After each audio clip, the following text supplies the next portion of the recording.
chapter 1. 2 Peter chapter 1.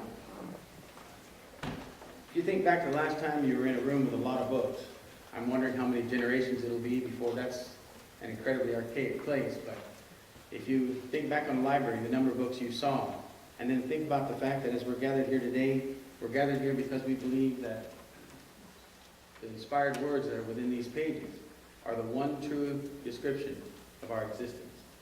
That's a phrase that I've come to love over the years of teaching, the one true description of our existence. Every element in here is the only one that is absolutely true and inspired by God. Everything else is to be seen in the context of what is here. So when you think of it that way and you come to read a passage, sometimes we run the risk of having what I like to call poster verses.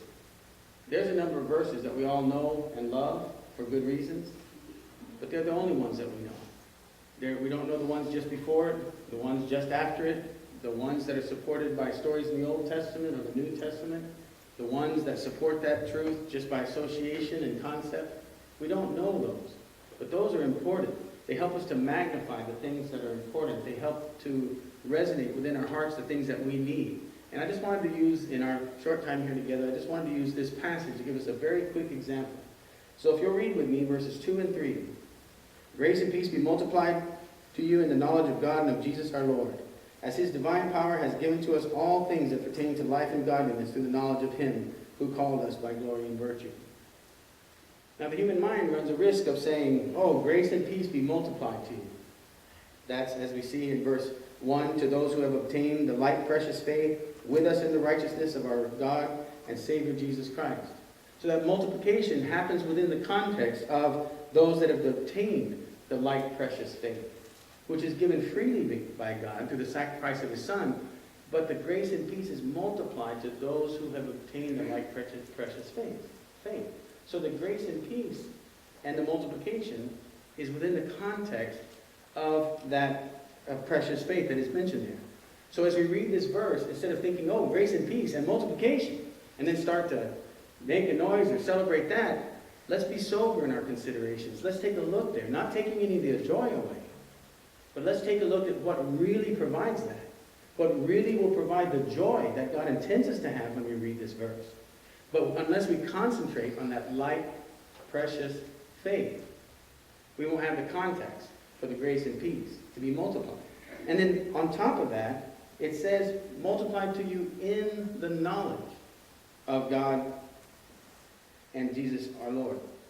So on top of the like precious faith, that grace and peace multiplication, which we can be very excited about, which can be a very strong motivator, will come through the knowledge of God and Jesus.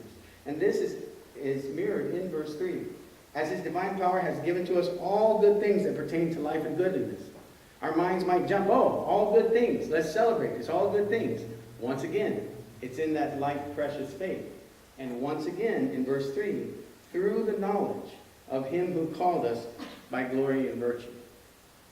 Now that's a lot to throw out on the plate here just in this brief study that we have together. But if you take those verses and study the power elements in those verses, then you'll find that the power elements are not the grace and peace or the all things that pertain to life and godliness. The power elements are the like precious faith in the knowledge of God and Jesus through the knowledge of him who called us by glory and virtue. And then you can put yourself in the right path to attain all the blessings and promises that are in that verse. Doesn't take much of a discussion about modern advertising to show that we have a tendency to trend toward what we think we want, instead of truly understanding what it is that will get us to where we really should be. So hopefully tonight, in just this brief moment, we're going to be studying this further in our lesson this evening, studying this concept further. But if you need a reminder, just remember 2 Peter. Go back and read verse 1 down through verse 3. And just remind yourself of that little element of language. But if all that is written here is the one true description of our existence, these subtleties are important. And then after you've pondered that, then read verse 4 and understand where the true magic is. So just remember that. 2 Peter chapter 1, verses 1 through 3. Think about the logic and what's the context and what's the emphasis of where the power is, and then read verse 4, and it'll remind you that we have to keep after ourselves to stay after what is true. If you have a need,